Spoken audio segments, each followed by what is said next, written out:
Bradford are in the £1 million match, so on course for a rapid return to Super League. But where will that game be played next Saturday? If they beat Halifax here and Wakefield slip up at Sheffield tomorrow, then they'll be back at Odsal. If Wakefield win, it'll be over at Bellevue. The Bulls' final qualifier and the dream climax they'd hoped for is on. The Bradford Bulls are making 9 changes from the team that clinched the place in the £1 million match at Lee last week. We will give you the full rundown in a few moments' time. But before the match, the Bradford Bulls are going to hold a minute's silence in memory of their former club chairman, Jack Bates, who passed away on Sunday at the grand old age of 94. Jack stepped down from the board of directors in 2010 after 35 years of service to this club.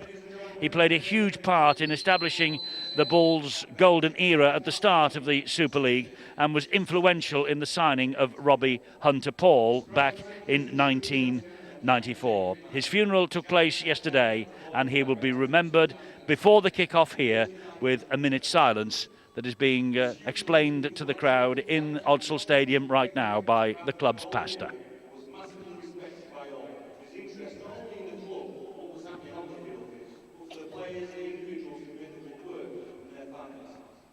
Sadly missed by all who knew him, our thoughts and prayers go to his family, friends and sisters. To Jack we say thank you, and we now invite you to join us in a minute silence for to memorize the inspirational individual Jack Bates for all those who impacted our life in a positive way. Thank you.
Jack Bates, a former club chairman, and gave great service to the Bradford Bulls.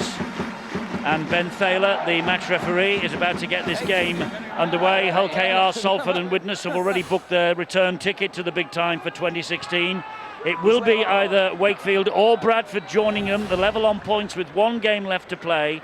A slip-up now could cost either of them home advantage. And I've got Terry and Barry alongside me here in the commentary box. As I say, Bradford making 9 changes from the team that clinched their place in the £1 million match last week.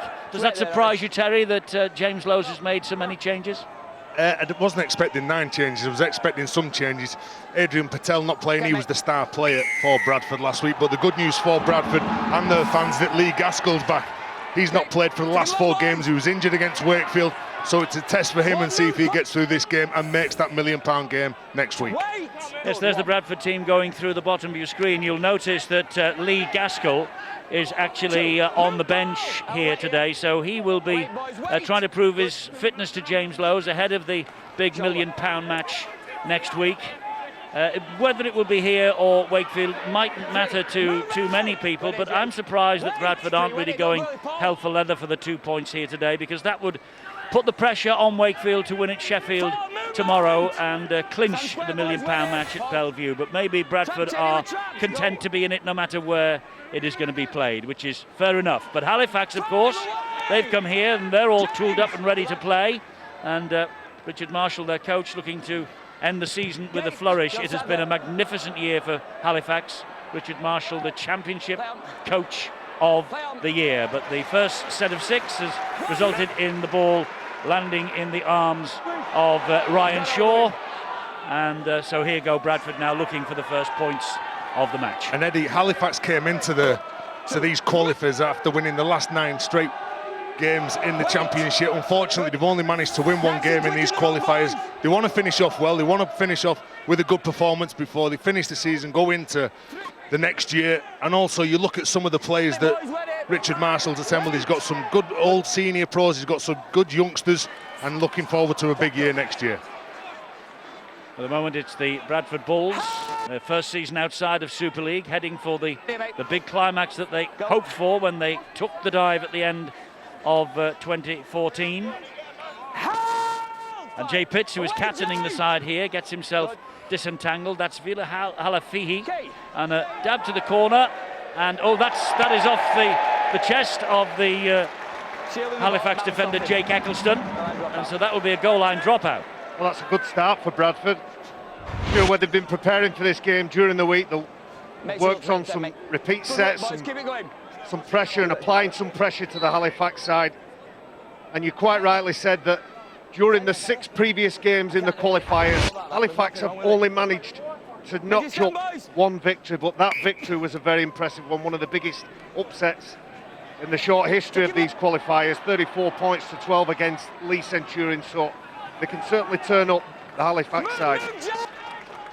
And they have turned up here today hoping to prove a point. They got a victory against Bradford, the last round of the weekly rounds in the championship. It was a famous win for Halifax as well, and they were delighted to claim the points on that particular occasion. They're trying to dent them here, but this is a great charge through towards the line. Matt Ryan gives the Bradford Bulls the dream start. Matt Ryan, well, it's going to be very interesting for him next week, because he joined this club from Wakefield last month, and the £1 million game against his former club is looming, and he's just got his first try of the campaign for the Bradford Bulls. And we're already just 3 minutes into this game. Here's the kick that goes forward, a nasty bounce, and it comes off Eccleston. Another set of 6 close to Halifax's line, and a good effort from Ryan. He picks out a line, he comes hard and straight. You got young James Saltonstall just defending on his heels against the big man, trying to stop him. It's a total mismatch, but already Vila Halafihi is saying, keep it tight, keep it tight. He wants the big forwards just keep tic-tacking up the field, taking it to Halifax. Good start from Bradford. Yes, great start from Bradford. The 27-year-old over for his first try, as I say, in Bradford's colours. He played 20 of 23 for the Wildcats this year before he came over to Odsal. And he came to the UK last year from Parramatta. He was at the Eels in the NRL 2012 and 2013. So Ryan Shaw making his first appearance in these qualifiers. 272 points in the championship. And can Ryan Shaw make it the perfect 6 at the start of this last qualifier for the Bradford Bulls? The answer is yes, he can. Left-footed over the top of the crossbar, no problem. Bradford 6, Halifax 0. And you brought up a good point. You talked about home advantage in that £1 million game. Well, the grand old lady of rugby league, Odsal Stadium, is very unique. It's got those corners, they curl up. Used to be a racetrack, of course, and the speedway used to whiz around this not too long ago. But it's a fabulous stadium. Really thrilled to be back here again. Had some fabulous nights here as a player, but it's about the Bradford Bulls of 2015 and whether they can get back to where they feel they belong, Super League. Epelhami Luaki will carry this ball forward for the Bulls here. This is his first start in the qualifiers as well. Yes, if it all comes off, and James Lowes must be very confident in the squad that he has under his control. If it all comes off and they get the victory against Halifax today, the pressure will be on Wakefield to perform at Sheffield tomorrow. Eddie, and when you play rugby league, you'd have to have a decent squad, don't you? So whether James Lowes chose to rest 9 players, you still look at that Bradford side. You've got Jay Pitts, all the experience from Leeds. You've got Paul Clough, 189 appearances for St Helens. You've got Epelhami Luaki, who's a Kiwi international, and Harry Syker, the man who's just kicked the ball. He was a former Australian schoolboy. So an awful lot of experience there within the side. And that kick from Syker just skipping past Tom Saxton.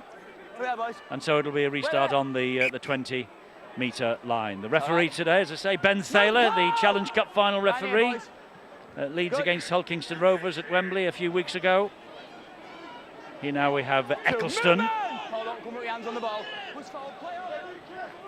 For this and the hooker is Ben Kay. Sorry, Eddie. And for this Halifax side, they just need to believe in themselves. They've already beaten Bradford early on in the year when they were in the championship. I think it was the 26th of July. They were up at half-time, 14 points to 0. They went on to clinch victory. So they can believe that they can beat them.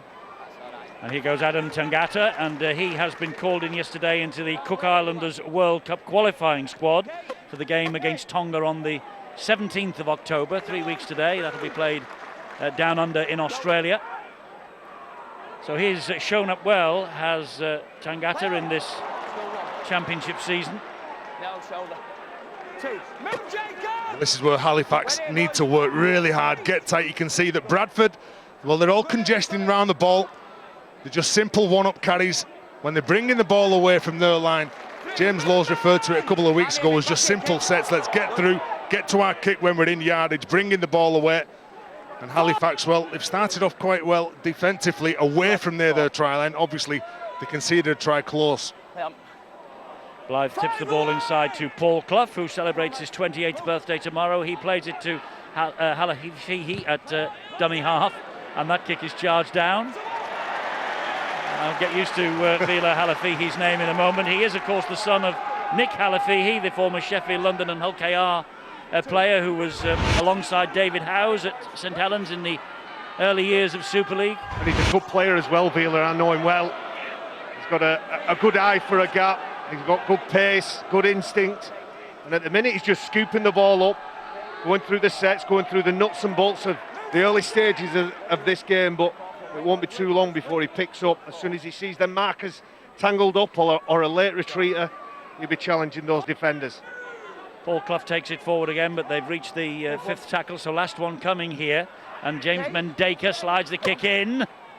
And it needed some goal line defence, which Halifax come up with. Well, they've just got too much time, Eddie, at the minute. Did well there, Saltonstall. Yeah, he did. He was put under pressure, and that's because the Bradford man who was kicking the ball, Syker, well, he took it to the line. He took a couple of steps. The Bradford players were in support. They pushed up, and he had to be brave, Saltonstall, to gather that ball up. Yeah, the Halifax fullback, another birthday boy tomorrow. He celebrates his 22nd. This is Tom Saxton, meanwhile. And the referee unhappy with the challenge on him. The ball knocked out of his hand by one of three defenders. Well, he's such a strong player. And you see his legs pumping. We're used to seeing him, Castleford, years gone by in Super League. You really do need to muscle up.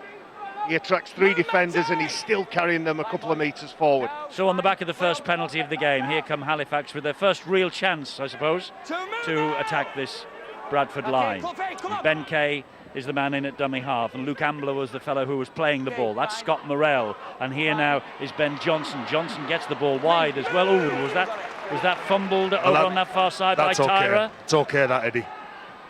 Nice little drop of the shoulder. Ball goes out wide to Saxton, and Saxton's over for Halifax. On the back of the first penalty of the match, Tom Saxton comes up with his first try in these qualifiers on his third appearance at this stage of the competition. And Tom Saxton gives Richard Marshall something to think about and something to talk about in the coach's booth just alongside us here. And this is exactly what they needed. They needed to make sure that when they get down here, they come away with points, they come away with a couple of repeat sets at 6. And when you've got players, Steve Tyra, I think he was the man who was the player before, it's a very good hard line. And then when you've got the likes of Ben Johnson, when he goes, accelerates off his right foot, gets the ball to that man, Saxton, close to the line, it's going to be very hard to stop. As Barry's already said, very big, very powerful, and very quick as well. Didn't he do well, Ben Johnson? Not only to jump out that short side, a nice show and go, and then delivered the crucial pass. And Tommy Saxton is too big and too strong that far out, or that close to the line, should I say. And a good riposte from Halifax. Yes, just what they needed. And so Steve Tyra, the former St Helens, Widnes, Crusaders, Salford. He was at Widnes in 2012. Over 800 points for the Halifax club though now, Steve Tyra. He's kicked 19 goals in these qualifiers. Can he make it number 20 and level the scores? Way out on the far touchline. A good kick on him. Yep. And that proves the point. The scores are level here at Odsal. Bradford 6, Halifax 6. Well, they'd be pleased with that. And just look at the work he has to do. He looks open, comes back to the blind. Again, a nice show and go, and a lovely two-handed grounding of the ball. Very experienced player, and for Halifax that was important to stop, halt that momentum that Bradford began the game with. This is the fourth meeting of 2015 between these two, and Halifax beat the Bulls in July at the Shea. They lost here 32-19 on Good Friday, were beaten 18-4 at the Summer Bash in Blackpool, and we'll round off our coverage of these qualifiers with Widnes against Lee on Sky Sports Extra. That's the channel available on the website or the Sky Sports iPad, and that is at 3 o'clock tomorrow. Widnes, the points differential is such that they have already really secured their place back in the Super League, but they will want to finish on a flourish, and I'm sure that Lee would like nothing better than to do exactly the same, because I think it's fair to say, fellas, that Lee have been a disappointment in these qualifiers. They were the team expected to make it to the £1 million game, but credit Bradford the way they've continued on this year. But here come Halifax, and this could be a try for Halifax. It is, and it's Steve Tyra.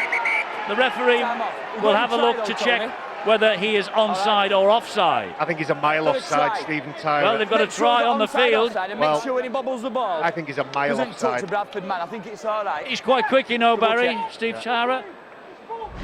Well, let's have a look. Let's have a look. Yeah, I'm onside. No, it's close. He's the Steve Tyra. He's the man who's at the top of the screen. The second in comes up with this ball. Yep. I think video referee today is James Child. Yep. I'm going to change my mind. I think he's onside. I think he's a mile onside. I think he's okay, Ed. He gets the. There's no call from the touch judge. Everything's okay. Clean catch. Bit of a dummy on the outside to Tommy Saxton. He's got Dane Manning pushing up. It's a good start, this, for Halifax, isn't it? Well, they conceded the first try. I think they've just scored the second try for them in 3 minutes. 3 minutes. Yeah. So that was a difficult kick to take as well. Well, it was Tyra, because he was catching it. He was looking over his shoulder. He was running towards the touchline, and he gathers that ball. He's a very good footballer as well, Steve Tyra, as a kid. And the try is given to Steve Tyra, and so Halifax, they have the lead. Well. Bradford started with the try in the opening 3 minutes to Matt Ryan, and Tyra and Saxton have hit them for 2 in 3 minutes here. Well, it's a good kick. Get some height on it, Scott Morrell. You can see that there was enough Bradford players to deal with that threat, and as soon as it goes up in the air, it's a contest. Unfortunately for Bradford and for James Lowes, none of the 3 players around Steve Tyra made it into that contest, which made it an easy take for him, and the points machine goes in. Not only can he kick conversions, he can score some tries as well. He can. 4 tries in 6 qualifiers for this young man, Steve Tyra, and he kicked one 10 metres further out towards the touchline a moment ago, and he's kicked another one here. So Bradford from 6 up now trail 12-6 to Halifax. Well, what a quality kick. It fooled everybody. It fooled the Bradford defenders. It fooled me. I thought Stephen Tyra was offside, but he'd held his line. Obviously, good communication between Scott Morrell and Steve Tyra. He knew that where that ball was going to be. He simply had to put himself in the right spot. And Richard Marshall and Halifax side are riding this game. Yes, they are, very much so. They're ahead by 12 points to 6, and Richard Marshall, the championship coach of the year, in his first season in charge, in his first season as a head coach.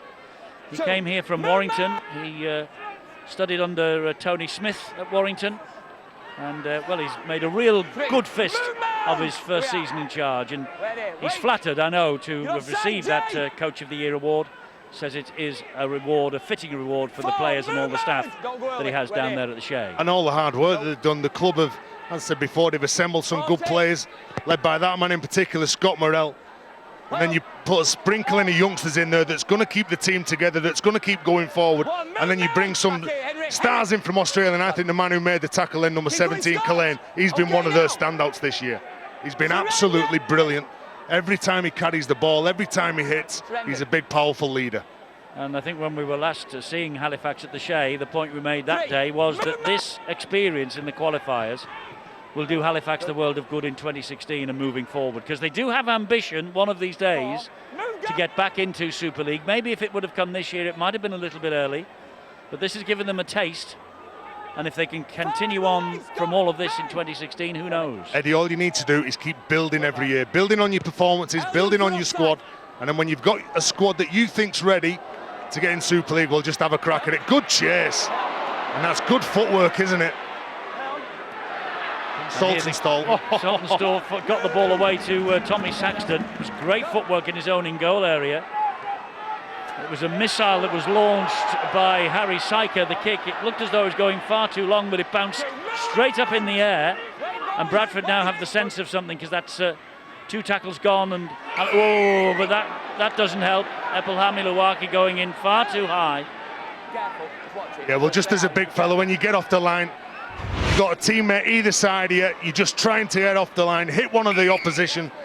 The step off the right foot, beats the big fella, swinging arm, just sticks it out, knows he's beaten. Soon as he does that, hands up. But this is good footwork from Saltonstall to get out and get back in the field of play. Even a little offload to Saxton, then just buys that important ground. Saltonstall was one of the few players in this Halifax side who came through the Warrington Academy system underneath Richard Marshall. So he's recruited well from his former club with some of these young players. And here is Ben Johnson trying to conjure something up 30 metres away from the Bradford line. Now it's with Cullen. He gets the ball away. Good drive coming in from Furbank. The ball, though, is spilled. And that won't have pleased them. It was a shame, that, Eddie, because I think that pass was on Furbank. And the name Furbank ringing round Odsal again. I bet there's a few old-timers with fond memories of the Furbank brothers. It was good pressure from Matty Blythe. Tangata couldn't get hold of that ball, but they've given possession away. Yeah, Jacob Furbank actually played 2 on loan for Bradford in 2013. But it's the Bulls who are in possession here, just inside the Halifax half, with James Mendeka, and he finds Luwaki, who brings it back on a diagonal run, drops it almost, but it went backwards, and Halafihi picks it up. It was a loose offload, Eddie.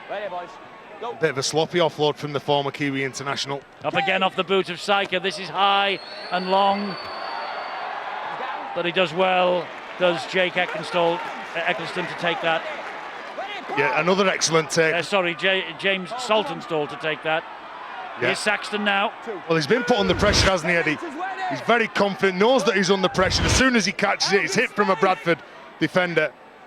And that's exactly what you need as a fullback. You need to be put under pressure early on in the game, and then your confidence will build. Keep on growing, and it's a good start from the youngster. Tyra goes down on tackle number 4. Bradford doing a decent job in this set defensively. Saxton trying to spin his way out of trouble. They've reached the last tackle here. Okay, he's all right. And a big hoof down to the other end from Scott Morrell, and it's picked up by Ryan Shaw, and he'll try and take this back with some interest. The chase just a little bit lackadaisical there, and he tried to make full advantage of it, did Shaw. Oh, it was a good return, straight and hard, and you talked about Richard Marshall not going back to his club for too many players, but certainly know not a lot about Ryan Shaw, a former Warrington Academy player. He's very big, very tall, hails from Barrow, big Cumbrian. Matty Blythe, another former Warrington man. A couple of tries from Blythe in the win against Lee last week. The big fella, Steve Crossley, who's in his second spell with the Bradford Bulls, is on the field. First change by James Lowes. Again, Syker with one of these arrowing kicks. And who's underneath it? Inevitably again, it's Saltonstall. All that Halifax need to do it every time that they're defending, control the big fellas, the likes of Crossley. When he goes forward, Luwaki, when he goes forward, Clough. Because Bradford just been keeping it tight right the way through the opening 18 minutes. Halifax looking to play off a bit of speed, give the hooker something to go off Ben Cape, and obviously get a decent play of the ball so Scott Morrell can kick on the front foot, turn Bradford around. Mitch Culhane has to take the tackle there of Matt Ryan. 2 Australians tangling, and the ball is fed out wide by Ben Johnson. But again, Bradford have restricted Halifax to inside their own half on the last tackle, but the kick over the top from Ben Johnson looking for the corner is a good one. Gains them some land down in that far side. Just keep turning them round, Eddie. As a big fella, if you're a Bradford player, you don't want to see the ball keep going over the top of your head, and then you having to retreat behind the ball to bring it forward.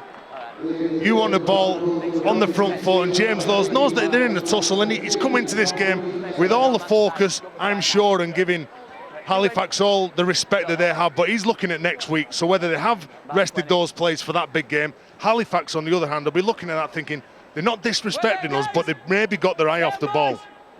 Well, yes, they will compete in the first £1 million game next weekend, and the question that has to be answered this weekend, where it will be played.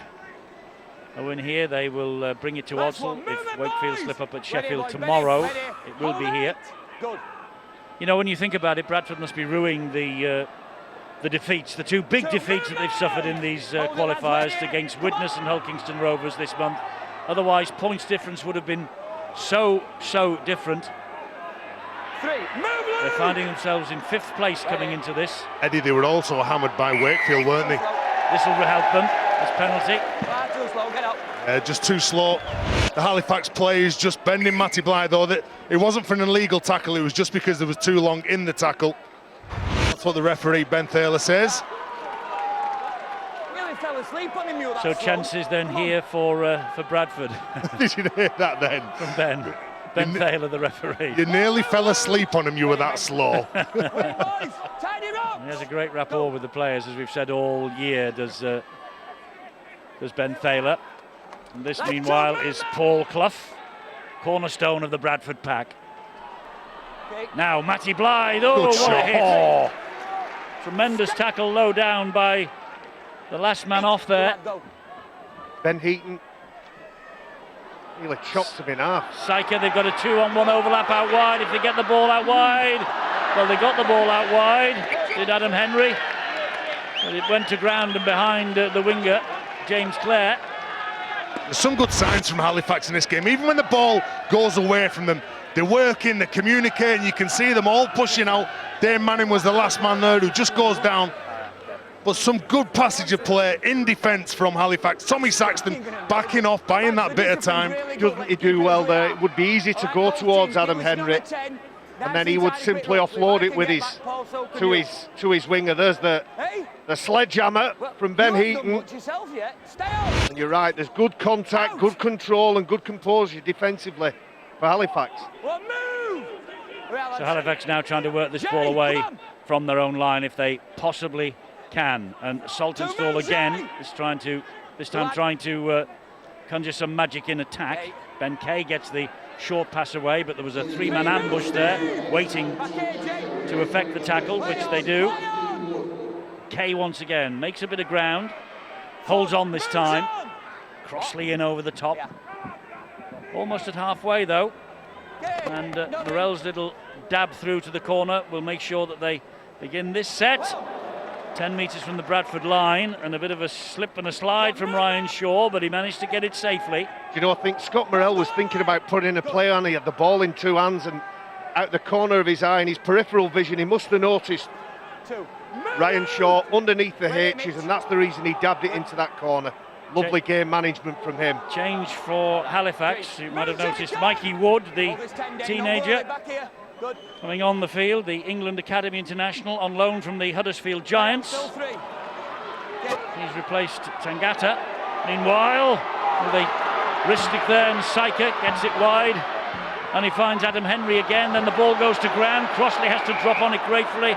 The referee has given Bradford the penalty. Well, there's a bit of scuffling going on in the background. I think is it Jacob Furbank who's in the middle of it. There's a bit of pushing and shoving. Here's the tackle, here's the offload. It was the pull from Steve Tyree, the obstruction. So the referee gives the penalty away.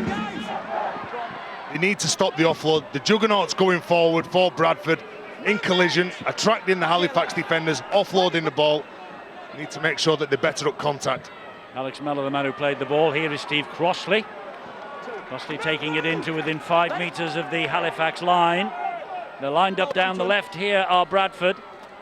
And the ball here is with Mendaker. He gets it away, and there's a chance here once more for Matt Ryan, the try scorer in the opening 3 minutes. Mendaker waits again at dummy half. It's now with Matty Blythe. Blythe turns round and goes back the same way. Crossley once more, big man, up the middle he goes. And eventually he's brought down, but 7 metres away from the Halifax line. Now it's with Harry Syker. Syker gets a bullet pass once again to Matt Ryan. Decent defence though from Halifax to bring him down. Caro, Mendeka slides the kick in, and it comes up. It comes up for Ryan Shaw. And Ryan Shaw dots the ball down. It was a bit of a slip and a slide, but he got to it just the same. And the 24-year-old who's missed all these qualifiers so far, and a try and a couple of goals against Halifax though in the summer bash in Blackpool. He's come up with another try against Halifax here today. Well, much like the Halifax try a couple of minutes ago, here's the penalty that gave Bradford possession and latterly position. And it's James Mendeka who just dabs the ball forward. What courage and bravery from Ryan Shaw. But pleased to see James Mendeka. He had a horror show against Hull KR a week or two ago, playing at fullback, made a few mistakes, and that's James Mendeka. That's what he builds his game on. Nice passes, a good running game, and a lovely short kick as well. So Ryan Shaw, it's his try, and if he kicks this, it will be his second goal of the match. And this would level the scores up with about 26 minutes on the clock.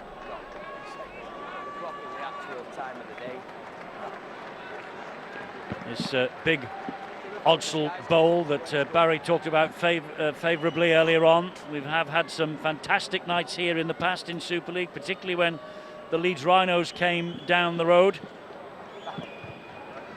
And that's a good kick, another good kick from Ryan Shaw. Scores are level, and it's those sort of nights when they have Leeds here and 20-odd thousand on that Bradford are hoping to get back to next year. No, he's not the biggest Ryan Shaw, but what a brave take that was under pressure from Mitch Cullen, the big prop forward. It's his first appearance in the playoffs. I think both of these fullbacks have started off well. Both show that they're brave at the back, taking the ball, and there's all the youngsters coming to support Bradford and hopefully see them here with a win and go in next week with confidence when they play against Wakefield. Tyra gets us underway again. Deep kick off into the corner.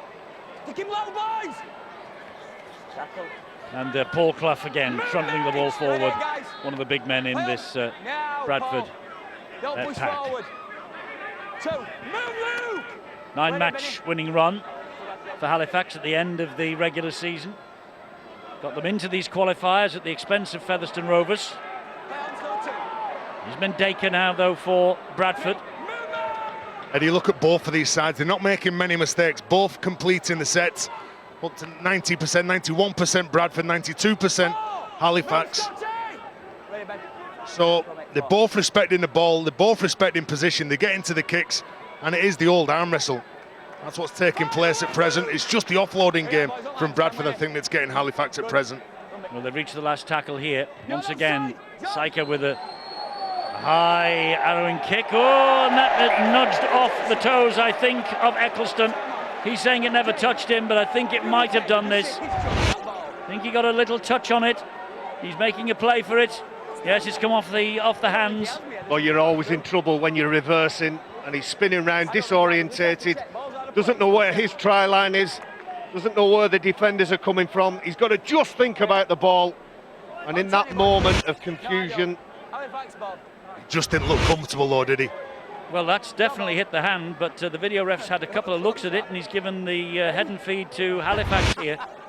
Well, maybe he gets away with this, Eddie. Well, he declared his innocence when he raised the hands, didn't he? Never touched me, never touched me. Well, he's not going to turn around to the ref saying, yeah, come off my hands, give it them. Well, he doesn't need to. That's the job of the video referee, and he's missed that one. Well, he gets away with it, but now because he's made that mistake, Eddie, you'll bet your bottom dollar that he'll be targeted again in this game because he didn't look quite comfortable underneath it. Mikey Wood plays the ball there to number 20, that's Saltonstall. And into the dummy half roll now goes Ben Kay for Halifax, and they'll trundle this ball forward again. They've had a little escape there, a little let off that should have been head and feet to Bradford, but as it is, here is Scott Morrell just inside his own half, just grubbering the ball all along the ground, and in the end it bounced fairly kindly for Ryan Shaw. And it's all very controlled at the minute. You see Richard Moore, the compulsive offloader in the Halifax shirt. He's been prowling the touchline, you mark my words, when he gets on the pitch. If it's Bradford's offload game that's troubling Halifax, it'd be the other way around when he gets on. Good effort. Oh, that's a great offload though, just the same. Oh, he was almost through, wasn't he? Jean-Philippe Bale. Oh, here's a break on. He has support from Ryan Shaw. Bradford go in to the lead, and Ryan Shaw gets his second try of the match. But he's missed the qualifiers to this point, as I say, but he's making up for lost time out there, Ryan Shaw. And really, when you think about it, that head and feed should have been Halifax's. It wasn't. And on the end of this set of 6, they've turned the possession over, and Bradford have come down the other end and scored. Eddie, they should have solved that problem on the play before. There was 3 Halifax defenders that got off the line. They come on with a decent shot, but unfortunately the offload came in, and then from that play the ball, James Clare comes in from the wing. His speed gets him going upstream in the middle of the park, and that man backing up Ryan Shaw, just following the speeds to James Clare, gets a nice little offload away, and he goes in yet again for his second try. Well, he's a prolific point scorer, isn't he, Ryan Shaw? Eddie, good teams get you like that. With the speed, if you lose the ruck, if you don't control the speed of which they're going to play the ball, good teams will burn you around the middle. We've been talking about Vila Halafi, son of Nick. Well, Ryan Shaw's dad, Neil Shaw, played for Barrow for many, many a year, played against him, good solid forward, and they used to call him the Shaw thing. Well, Ryan Shaw, he's trying to live up to that name as well. He is, and that's the 4th try that this young man has got against Halifax this season. Left-footed, he plonks the ball over the top of the crossbar, and Bradford are ahead by 18 points to 12. Says he's bang on. Here's the mistake that's made. Mistake made by Halifax, and they took advantage of that. And it's a lovely midfield break, wonderful pass, nice right-handed offload. And the beauty for Ryan Shaw, today he's playing in the full-back role, the beauty for him is he can just patrol and drift and try and find that ball and try and feed off some scraps, and he's certainly done that well so far. So Bradford in front on the half-hour mark by 18 points to 12. And that's Dan Fleming who's being wrestled to the ground. Next week it's semi-final time in the Super League, and as a result of last night's thriller at the John Smith Stadium, Huddersfield have to travel to Wigan. A 7:30 start, Sky Sports 1 for that on Thursday. And on Friday, Leeds, by virtue of the fact that they got the game in the last second with the Ryan Hall try, they're at home to St Helens on Friday, 7:30 Sky Sports 1 again. And Fleming has put that ball down, and here they go. This is the free play, I think, and it's at Johnson. Looking like they're enjoying themselves, Bradford. Every time that they go into a tackle, they're spinning, they're offloading, there's players pushing up in support. But Halifax on that set of 6, they had some whack in the tackle.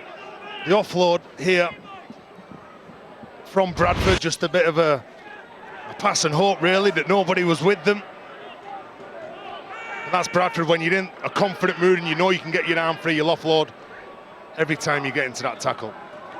It's Johnson again, and he gets the pass away to Dane Manning. Halted 9 metres short.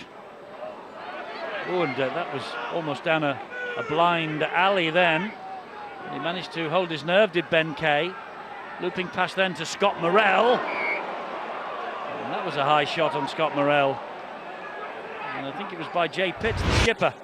He just goes at the line. Jay Pitts comes out of the line. See what Scott Morrell thought of that. His face told its own story.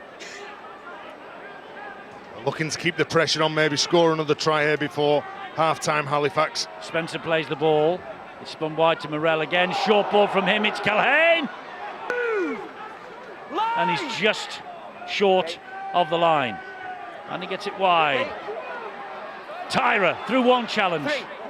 Thought about getting the pass away that would work by Manning. He'd cut him off at the pass. It needs to be deeper, Halifax. There's a staggered attacking line then. Needs to be a bit more fluent. Richard Moore through a couple. Oh, there's the offload we've been talking about, and I think that's Jay Pitts who's come to the rescue for Bradford. Eddie, and that's that blind offload. Bradford players would have looked up, seen Richard Moore. They wouldn't have expected him to step off his right foot. Comes up, lands on his front. As he's about to hit the ground, offloads the ball. Unfortunately, it goes to Jay Pitts for Bradford.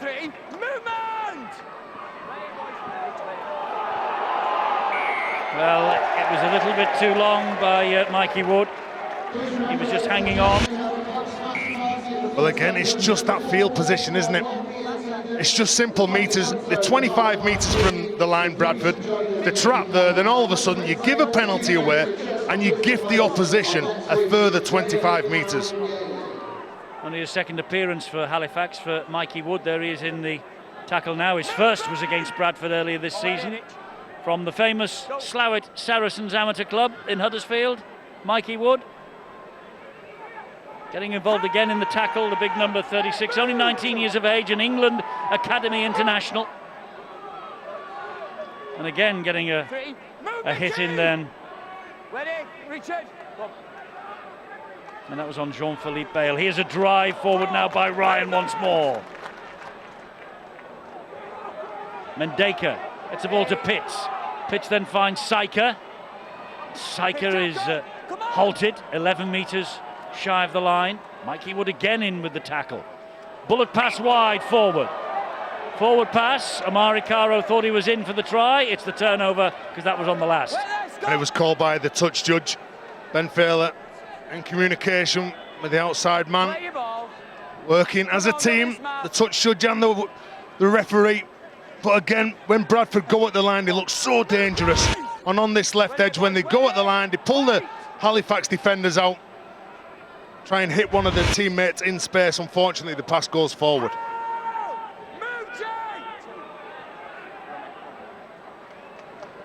Richard Moore will bring the ball forward again for Halifax. He's been around a bit, hasn't he? Richard Moore in his 33 years, much travelled, but ever present in all 32 now for Halifax this year.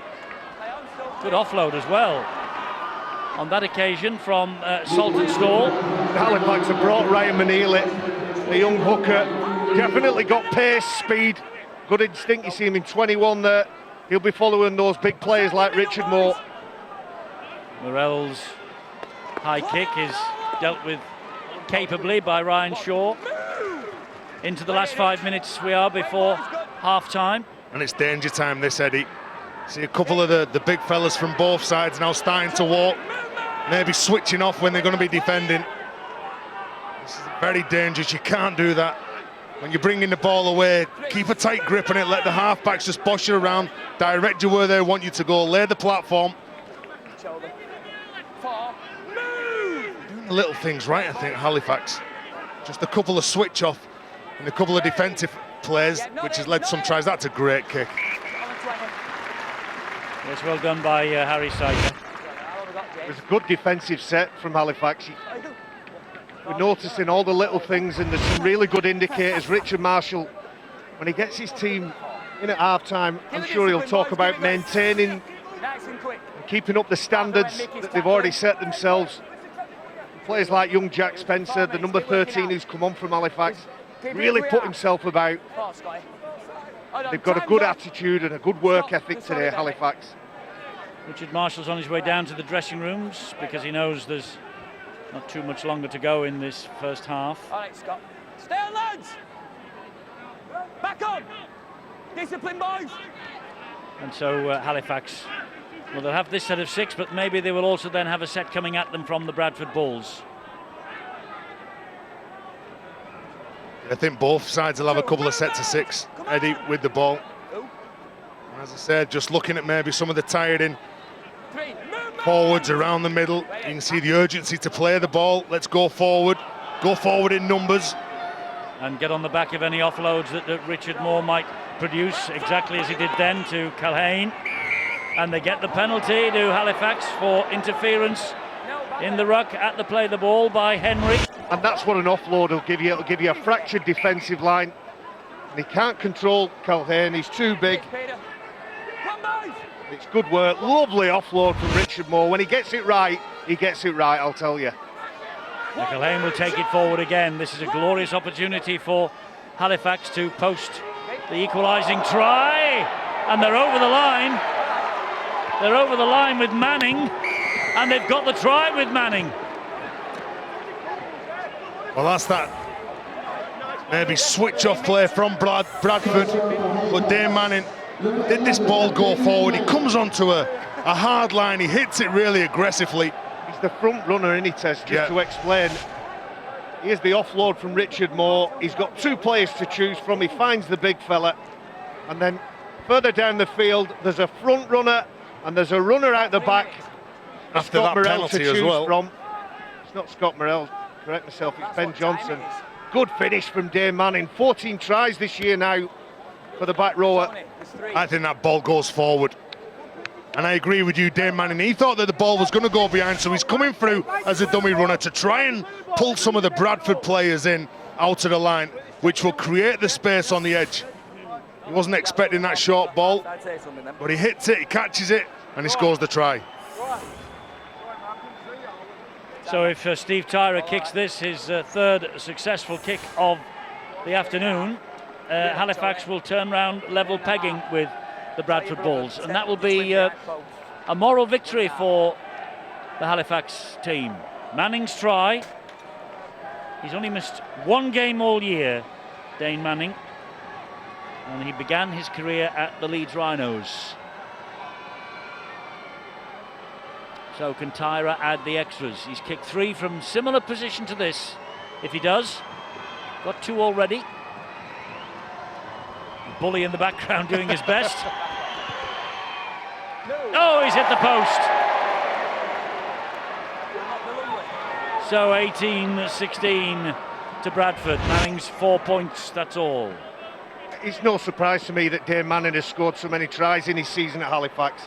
I worked with him a little bit in the early stage of his career, and while he was at the Rhinos, a lot of people were comparing him to the great Jamie Peacock, who graced this field, of course, as well as the Headingley team. He's had to do it the tough way. He spent some time at Featherstone, had to grind away, and he's doing it tough, but he's making a good fist of it, Dane Manning. He is, and on his CV it says, as taught by Barry McDermott. I doubt it. Richard Moore, you ever taught this fellow? Would you teach him anything? No. Gets to play the ball pretty quickly. Last minute of the game in the first half. Moore at dummy half. Oh, he's got all the skills. He's been half-back near the try line. He's now a hooker. He'll want a kick. Be on the wing soon. He'll want a kick. With a solid run from that man, Mitch Culhane. And here is Johnson. Oh, he's toying with them. Johnson, it's opened up for him. Just couldn't get the pass away. Oh, yes, he can. Finds Scott Morrell. There's a man wide. They're looking for him in the corner. Oh, to the rescue comes the big hand of James Clare. Well, good play from Ben Johnson, wasn't it? Taking on the big Bradford side, and then a kick from Scott Morrell. Nearly a try for Tom Saxton. Would have been a fabulous finish to this first half, Ed. It would indeed. Well, it started very brightly for Bradford when Matt Ryan got over. But then Halifax hit back with 2 tries of their own, Saxton and Tyra. Shaw with 2 more, and then Manning right on the stroke of half-time. It's tight. Couldn't be much tighter. 18-16 at half-time.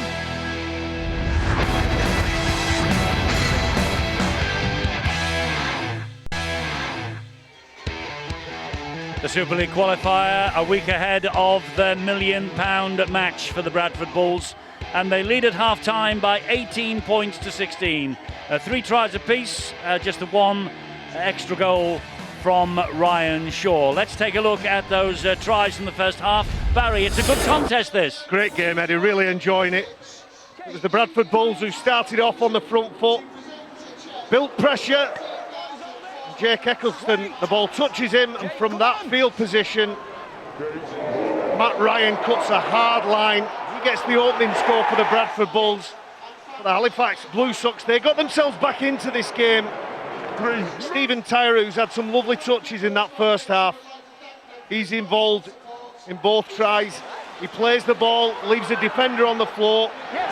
Wonderful stuff from Ben Johnson. He finds the winger Tommy Saxon, who's too strong. And this was a quality kick. It fooled everybody.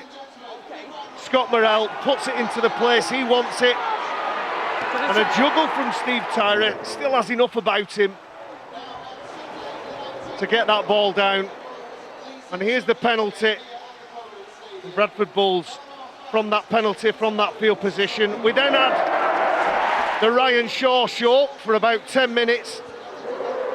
He scored that try, was very courageous in getting that ball down, and watch his support play here.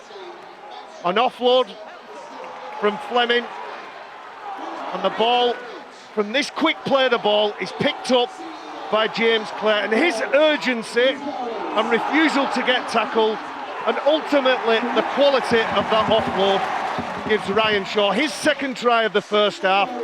Then Big Rich came on the pitch, and he finds a lovely offload, quick play the ball. Adam Henry giving away the penalty, and there was a question mark over this pass, but the impressive Dave Manning gets his 14th try of 2015. So just 2 points separating these two local rivals at half-time. 18 points to the Bradford Bulls, 16 to Halifax. Bradford looking to go into that £1 million match next week with momentum. Can they pick it up again in the second half?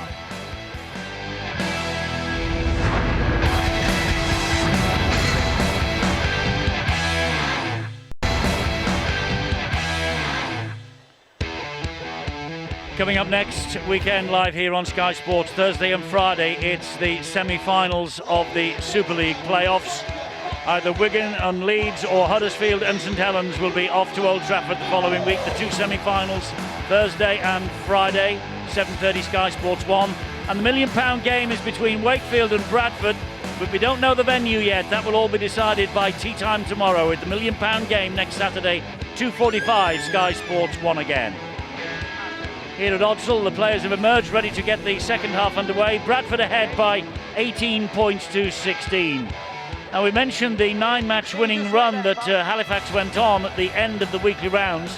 It included a 20 points to 16 home win in round 23 against the Bulls on the 26th of July. It was their first win against Bradford in 17 years. Can lightning strike twice then in the next 40 minutes?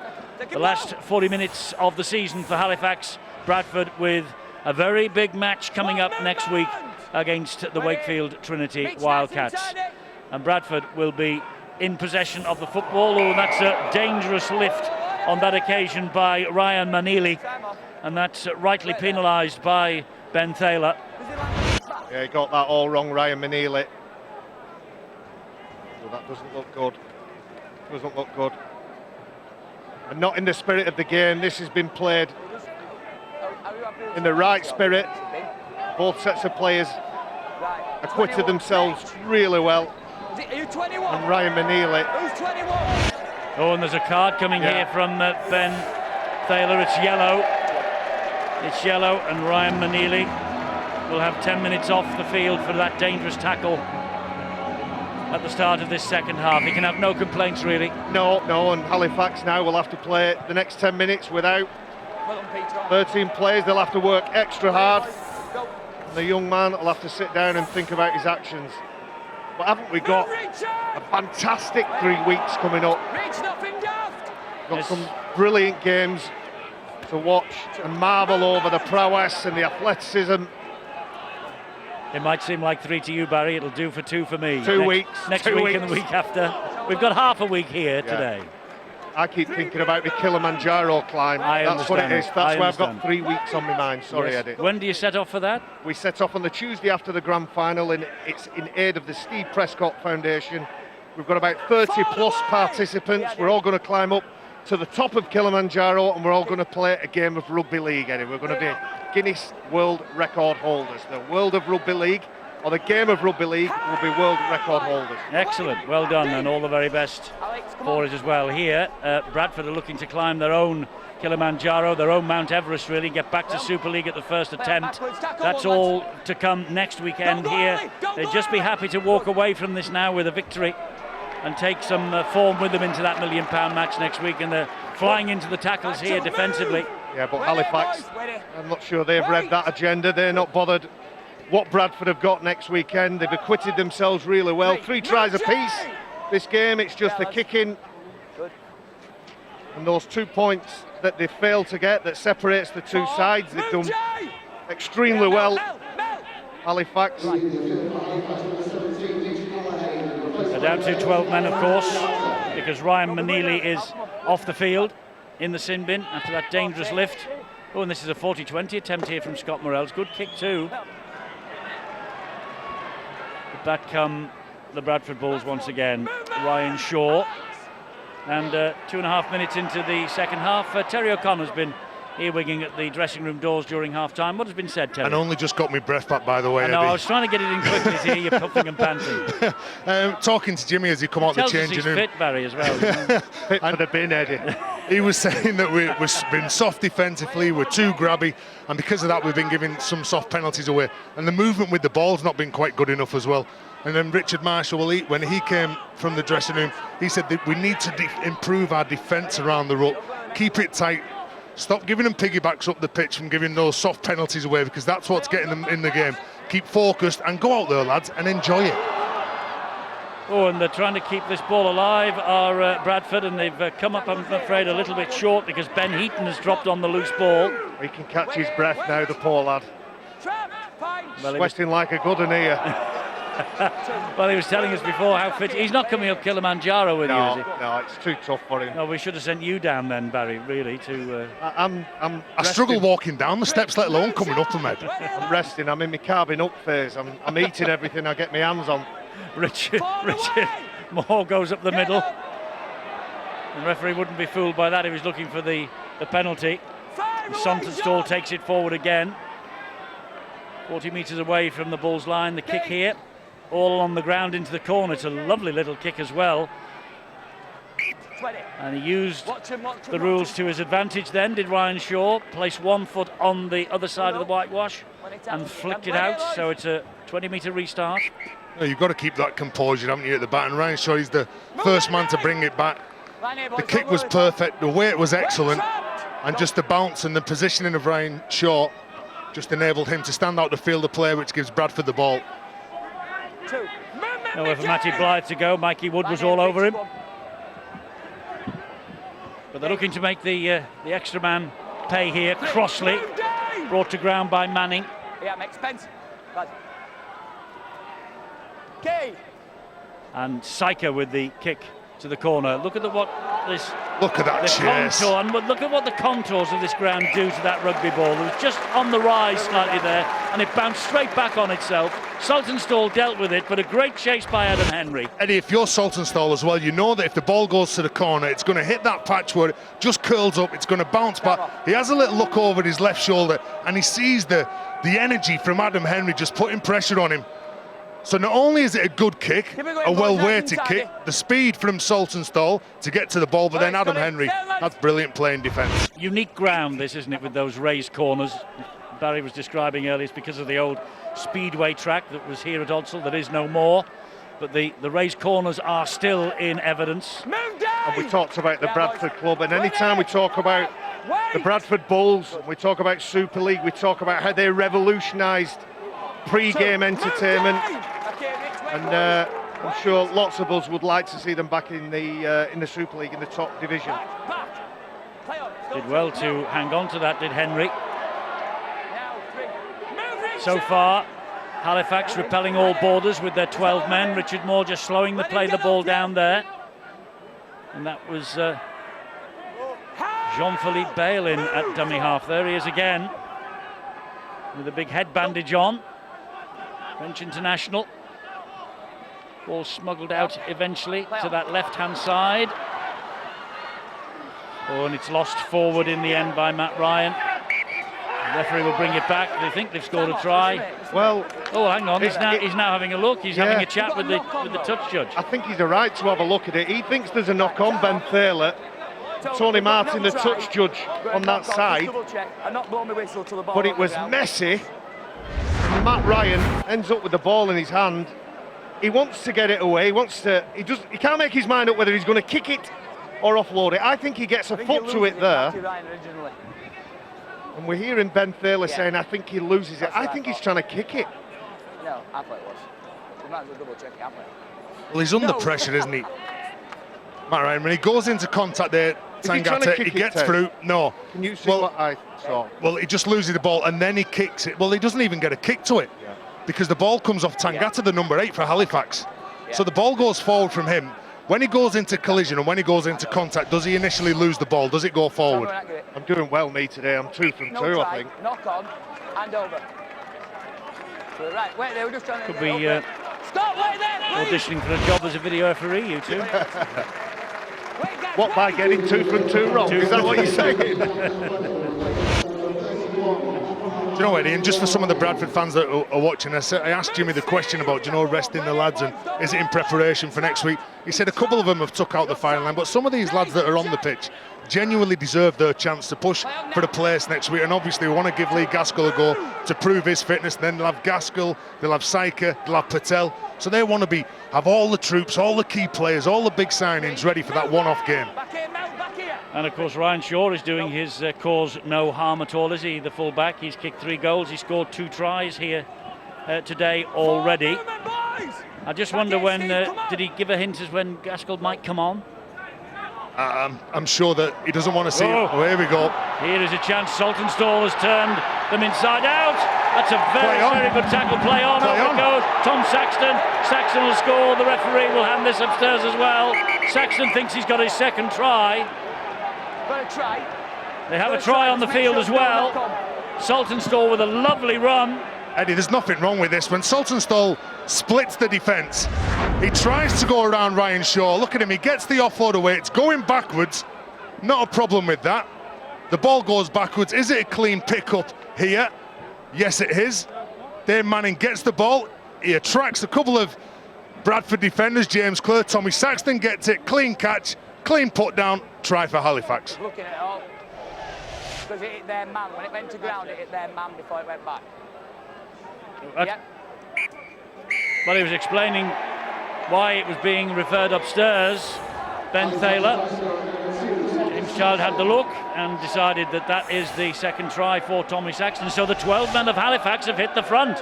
Well, we're seeing players like Ryan Shaw and James Saltonstall shown the door at a Super League club. They chose to play the Rugby League in the Championship, and they're proving to everybody, including themselves, that they can handle it at the top level.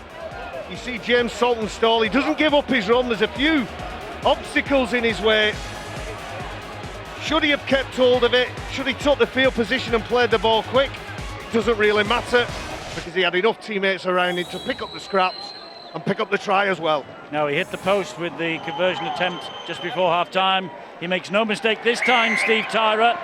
And this is a good result so far for Halifax with the man in the sin bin. They're ahead now by 22 points to 18. Eddie, when you get towards the back end of your sets and you're defending, you can't switch off around the middle. Luaki maybe wasn't communicating with the men around him. Saltonstall targeting those big fellas. And then you're always going to have some speedsters that are running at you. And then likes of Tommy Saxton, when he goes in and scores that try. That's just exactly what Halifax and Richard Marshall would have talked about at half-time. So here comes Saltonstall again, but he's denied by Bale.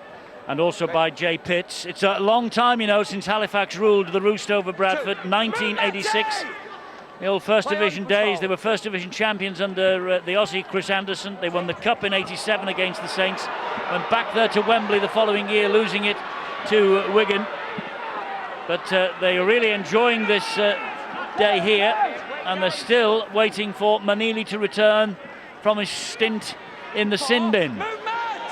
And that was the talk. Let's go out there, lads, and let's enjoy it. They were the words coming out of Ben Kay's mouth as he left the tunnel. And he led his side onto the pitch, and that's another good run. Three members of the Bradford side cannot turn Tangata onto his back. Morel with a kick to the corner. Did that touch the whitewash? Yes, it did. Yes, it did. It's out on the full. Oh, that does it. Hang on, I think that's not so bad. Yeah, the back end of the ball, just have a little look there. That's okay. Very good kick. Well, you can excuse the touch judge for getting that wrong at full speed, because it looked like it. Nobody's tone back on it.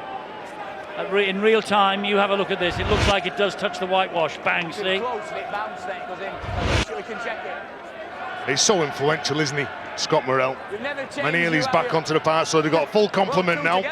Well, They're in front. We normally talk about damage limitation when teams go down to 12, but they've capitalised on the fact that they've been playing with 12 men, Halifax. Come on! And we also see that when you do go down to 12 men, you know that you've got to work harder for each other, Eddie. Yeah, you roll your sleeves up, don't you? Yeah, you roll your sleeves up, you get stuck in. It is a team sport. Matty Blythe trying to get to his feet a little bit quicker than he was being allowed then. Luaki. Well, Bradford fans now getting just a little bit anxious 10.5 minutes into this second half. I must say the ruck is becoming a bit untidy. Well, it is, Eddie, because you've got some defenders getting off the line quicker. They're set, they're getting off the line, they're getting off in numbers, maybe 1, 2 going forward. Good ball again to Ryan. They feel that he's a threat on that left edge, don't they? Well, he is a threat, isn't he, Matt Ryan?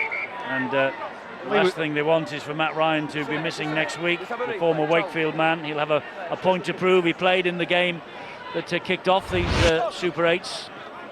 At Wakefield, they didn't do very well that day, Bradford. They'll want to get a bit of revenge for that, apart from anything else. I think there's a question mark over that ball, but Ben Heaton goes in very late.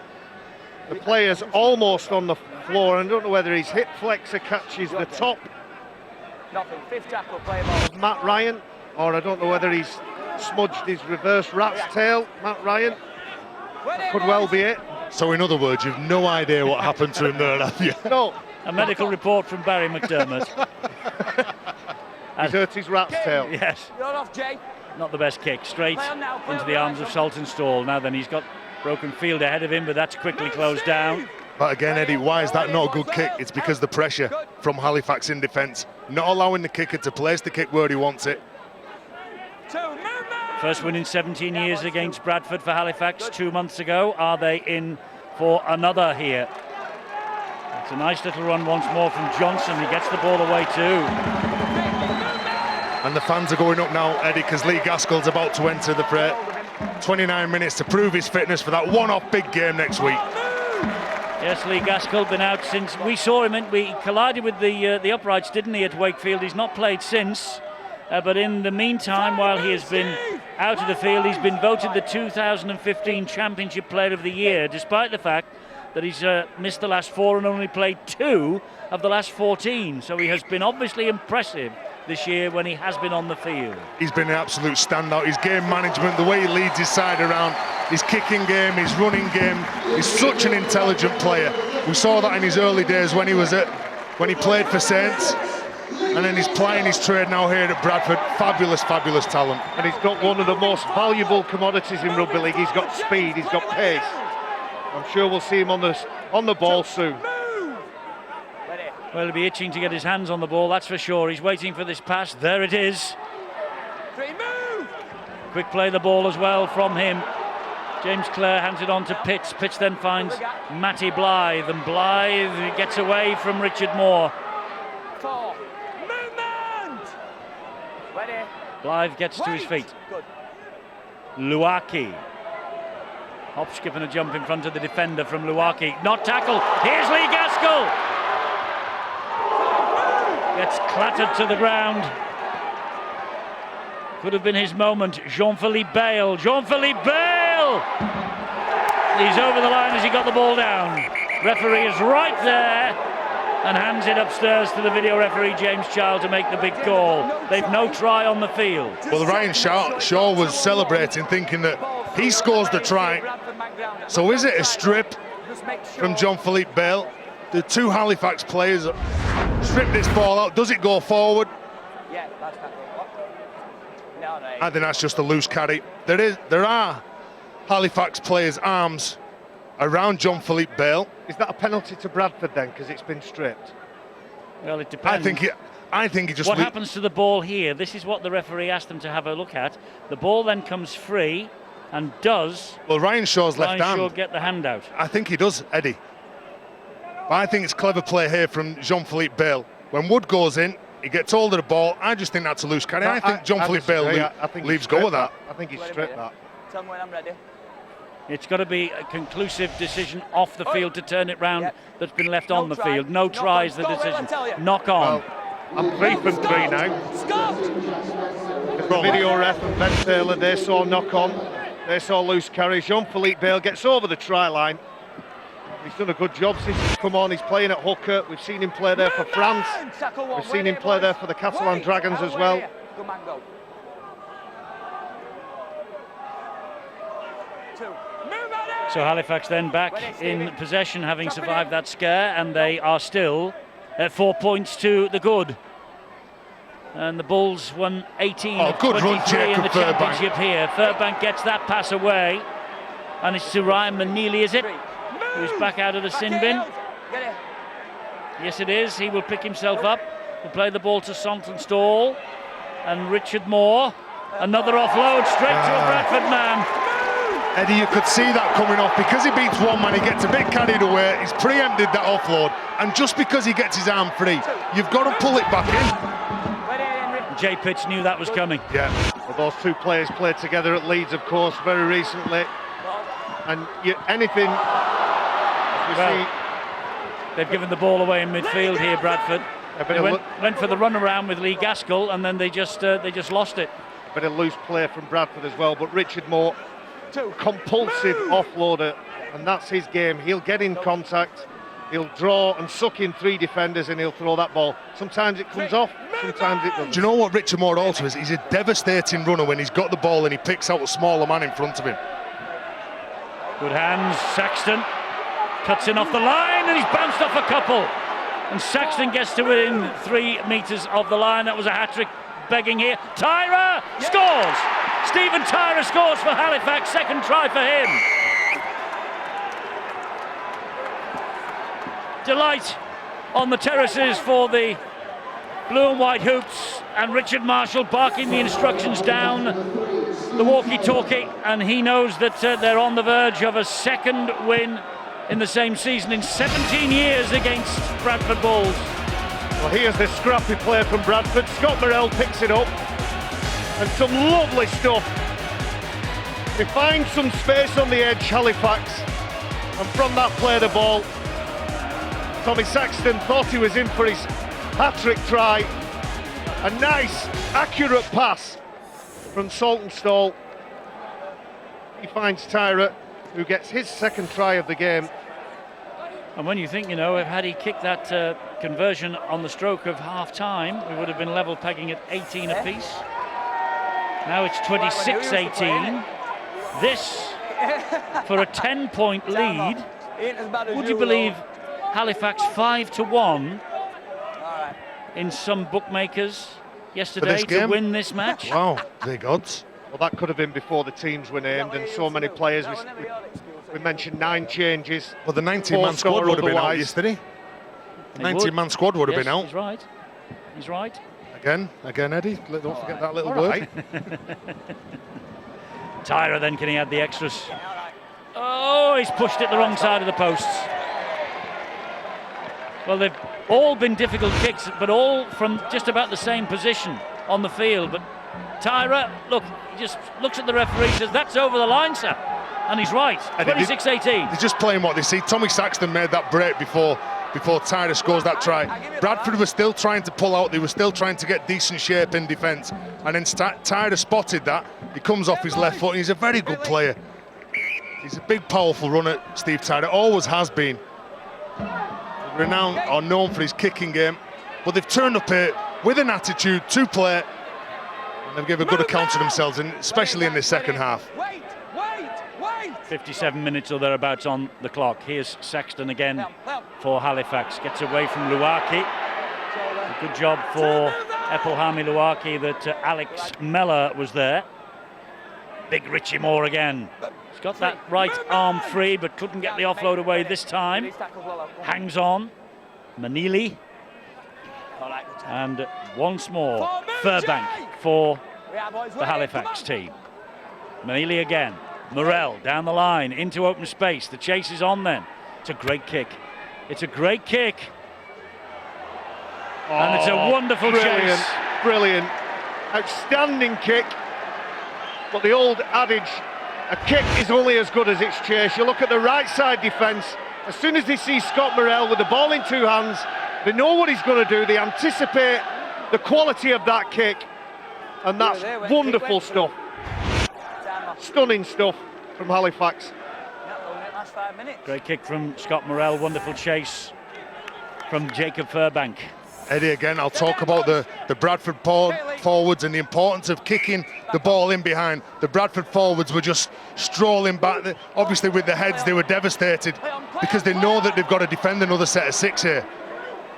And they have to defend another set of 6 from 30 metres out because that was a bit of a scruffy goal line dropout from Lee Gaskell. And it's okay if it comes off and you get the ball back. Unfortunately, you're now 20 metres from your line. You're under the cosh. You're playing against a team that's got nothing to play for other than pride. And there is Johnson. And here they come again with that man, Furbank, who led the chase. And here they are with Johnson that scored. Halifax score again. Ben Johnson, he's a full-back in the last 2. And would you believe he's got 8 tries in his last 11 games, Ben Johnson. And the coach of the year is conjuring up a famous victory here for the Halifax club against their bigger neighbours from down the road. Nothing to play for, only pride, and boy, they're playing with pride today, Halifax. Well, Richard Marshall will be full of pride. Look at this quality stuff. Played for and got. They knew exactly what they were doing. And I admired Jacob Furbank so much. He has 3 defenders on him. And one of the biggest blokes on the pitch, Luaki, slams into him thinking he's going to knock him to the ground. And the determination he plays the game with, Jacob Furbank, belies his weight and size. He's not the biggest of forwards, but he's got a big heart, plenty of desire. And his half-back, Ben Johnson, gets on the back of that good work. So here comes Tyre again. This is a little easier than some of them. He'll kick this, which he does. And now it's 32 points to 18. Johnson with the latest try. And again, it all comes around from Jacob Furbank. As Barry says, he's not the biggest. He rides a tackle from Jean-Philippe Bale, an international, rides a tackle from Luaki, a former Kiwi international, gets the ball away to that man, Ben Johnson. Good play yet again. They're taking it to the heart. They're taking it to the wire in this game. Well, they are, and Jacob Furbank had a hand in that try. I think I credited him with the run as well that put the Bradford fullback under so much pressure in his own in-goal area. It actually was Jake Eccleston who produced that great run to keep the pressure on this Bradford side, but pressure now is coming from the Halifax team, and Widnes Lee is available on Sky Sports Extra tomorrow for our viewers on the website or on the Sky Sports iPad app. That's at 3 o'clock tomorrow. Forward away, boys! Well, 32 points to 18. Halifax. 1998, the year of the first ever playoff series. Halifax finished 3rd. Bradford Bulls finished lower down the table in 5th. They both failed in the playoffs that year, but it looks like Bradford might be going into this year's big £1 million match, in effect their playoff. It might well just take them into that match with a defeat under their belts. Well, Steve Tyre, the number 3, goes in for a one-on-one strip. Unfortunately for him, Dave Manning, the number 11, comes in. He lays a hand on the Bradford player, and that Dave Manning's laid another hand on a Bradford player, straight from the tap on Mellor. Swings him to the ground. It's amazing what a couple of tries does, isn't it? Yes, they're up for this now, aren't they, Halifax? They really are. Well, they say about playing on the front foot, whether you've got the ball, whether you're defending, and there's that little air of confidence at present going through this Halifax side. And they have the ball back here again.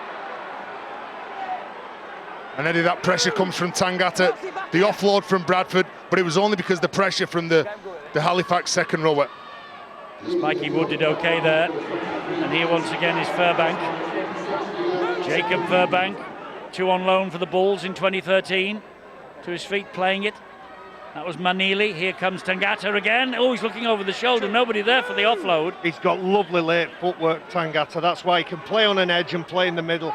Morel now attacking this line. That's 3 tackles gone. They're 12 metres away at Halifax. They sniff another try. It's with Tangata once again. Back it comes to Furbank. Furbank offloading brilliantly. Wonderful try from Johnson. Second try for Ben Johnson. Well, it just shows you what going down to 12 men can do, because that's how they started this half. They rolled their sleeves up, they put their noses to the grindstone, and Halifax have produced a sensational second half performance here.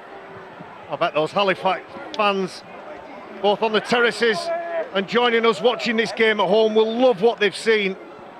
Loads of enthusiasm, a massive amount of skill. You see Tangata, who's named in the second row, I think he's playing in the middle at the minute at prop. He's actually looking behind the players, and it's one of our favourites, Jacob Furbank, who gets a nice little offload. He collects the pass, collects 2 defenders, passes the ball to Ben Johnson. Outstanding stuff from the Halifax side. Okay, boys. Well, they've not only scored 4 tries themselves, but they have kept Bradford Bulls pointless in this second half. I think you'd look good in a pair of glasses like that, Barry. They're not going to protect our eyes from the sun, are they? I actually like the colour of his hair behind. Tyra then to try and add 2 more points to this total. Back on. And Tyra does exactly that. Bradford 18, Halifax 38, glum faces. Well, James, those wouldn't have wanted this, but it's the subtle little plays.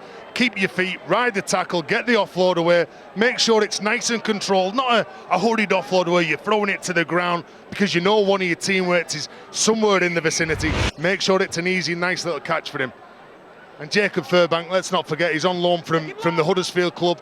He's been on loan at 6 different clubs, so he's a great talent. You know, I know they made 9 changes, Bradford, and they've rested some stars, but what will this do to their confidence going in to the £1 million match next week against Wakefield? Because it now looks like that the game will be played at Bellevue, Wakefield, next Saturday. We'll be there 2:45 with them.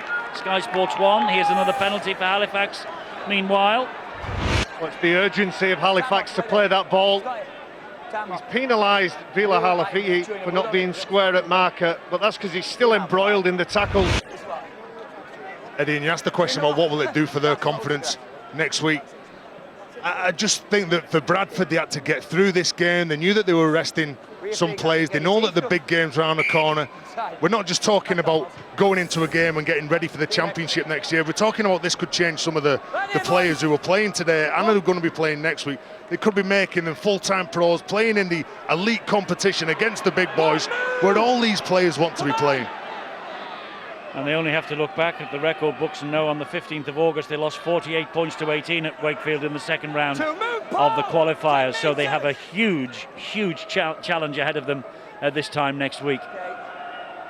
Morel gets the ball away again, and Tangata on the run, having to do a bit of defending on their own line again here, Bradford, because they're looking for more points, and that's another solid drive. And he's held up, says the referee. Well, Eddie, they prevented that try, but I feel that they're getting beaten up in the second half, in the middle of the park. They're just getting took apart by the Halifax forwards. Luke Amber it was who was held up. He plays the ball. Here is Morel. Oh, good shot. That was a good hit. That was a great shot from Matt Ryan. And Scott Morel looks up and has a little smile in his face as well. Johnson, deft little kick to the in-goal area. Clare's got work to do and he does it. He saunters out of his own in-goal area. There's James Clare. Well, Matt Ryan's still down on the ground, just managing to stand up, at least trying to lead the way. Give some of his teammates some inspiration. Some of the outside backs now for Bradford coming in with a couple of speed sets. There you go, Clough with all the experience in the world, trying to lead by example. Just setting the platform, hoping that some of his teammates follow what he's doing. Matty Blythe goes down, tackle number 4.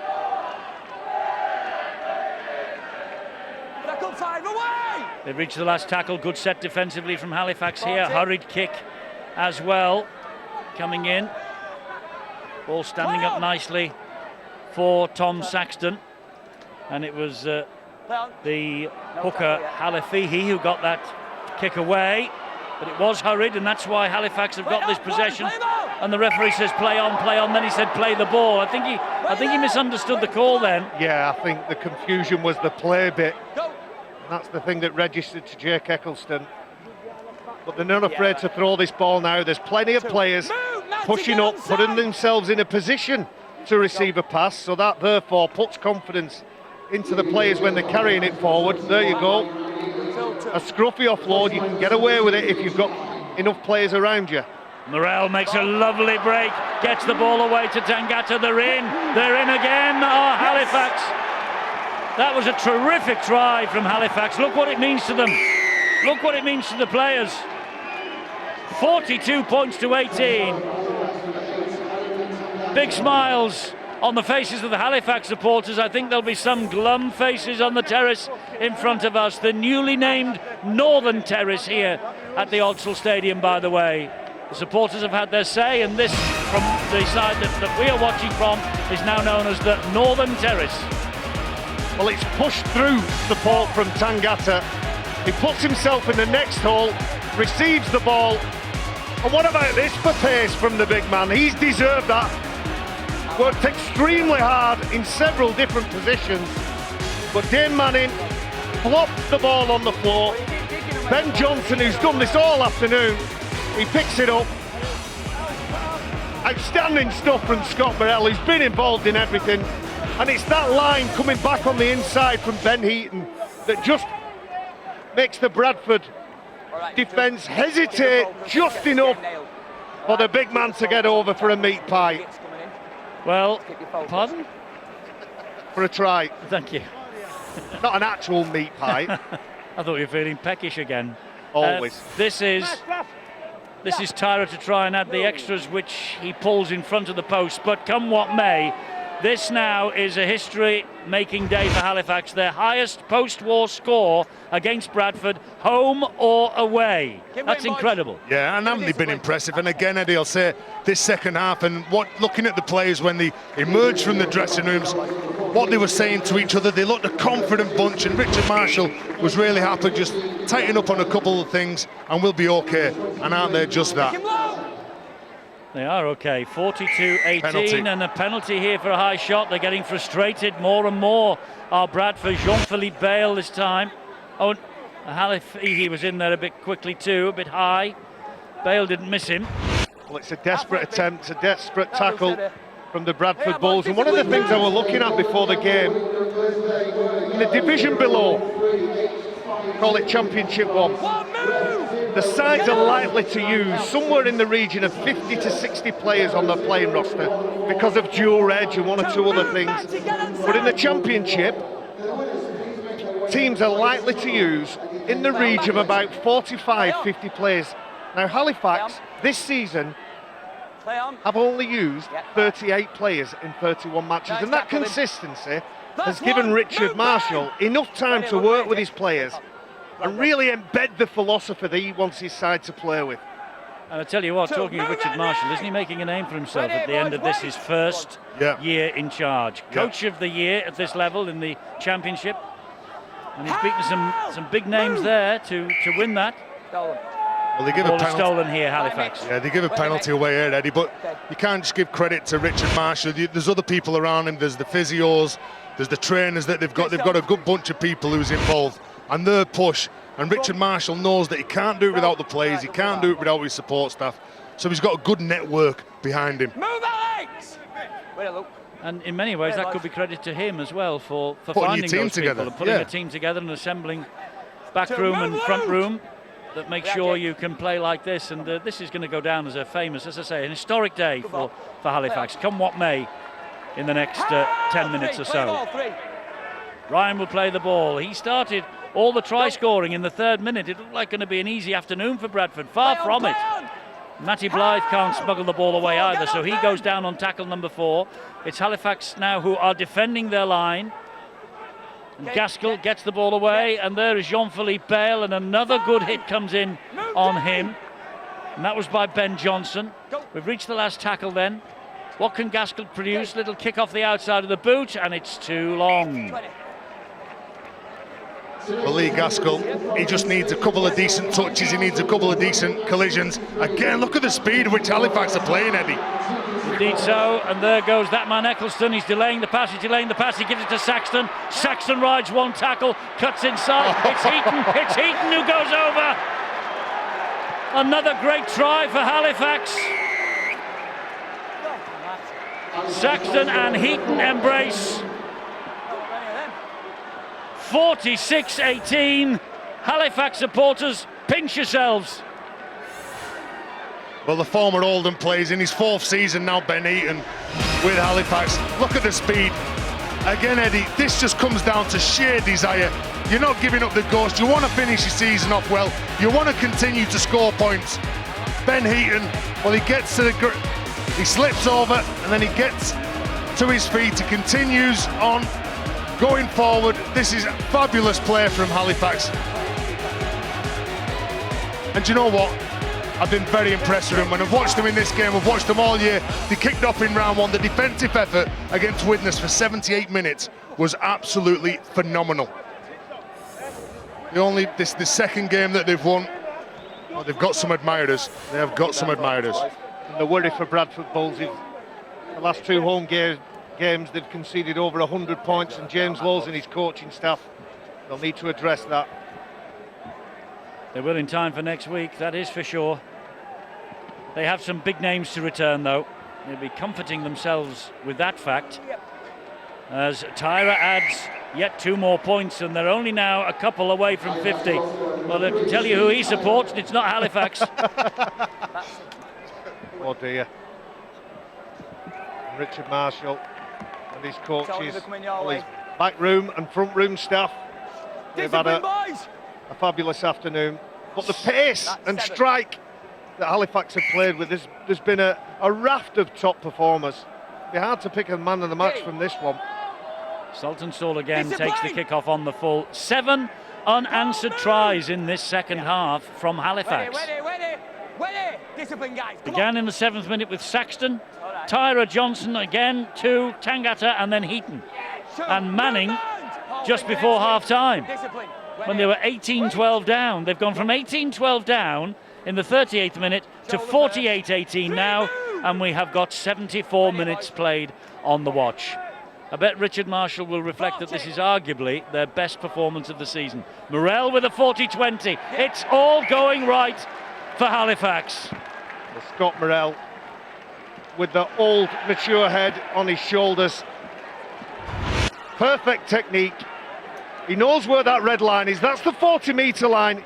He has the right height and distance on it, and watches it trickle over the sideline, head and feet to Halifax, and you wouldn't put it past them scoring another try. You try things like that when you're full of confidence, don't you?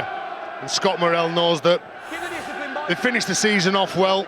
There's all smiles if you're wearing a Halifax shirt, a couple of frowns if you're a Bradford player.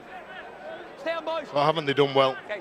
I'll just go back to the point earlier in the second half. What will this do to the Bradford club's confidence going into next week's massive match, which is the biggest game that they have had for years to get back to Super League? Well, what it will do is it will make James Lowes' job. Well, make them more focused. It will make James Lowes' job very easy, because those who don't play well this week won't play well next week.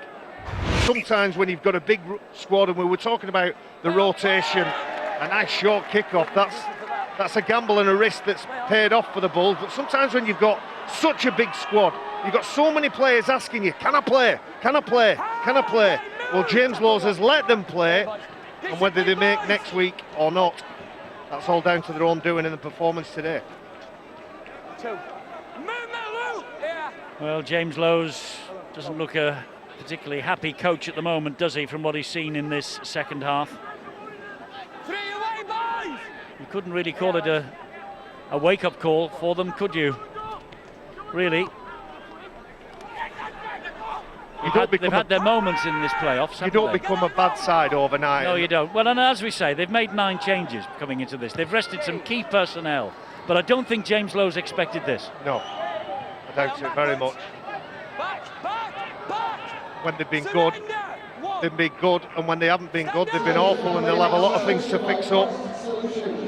I wonder when they went 6 up in the 3rd minute through Ryan's try, I wonder whether they thought that this was going to be a really easy afternoon. And you can often tell, you can often look at the defensive attitude of teams to see whether they're on the money. And the Bradford Bulls, so far in this game, have missed 32 tackles. They've made 7 handling errors, which James Lowe's will tell his troops when he gets them in at the early part of that next week, and the build-up and the preparation for the big game, that's not going to get us the win next week. Well, next week is their grand final, isn't it? And it's 80 minutes, and it's hey lads, hey. Yeah. You either make it or you just come up short. They won't want to dwell on this performance too long, I don't think.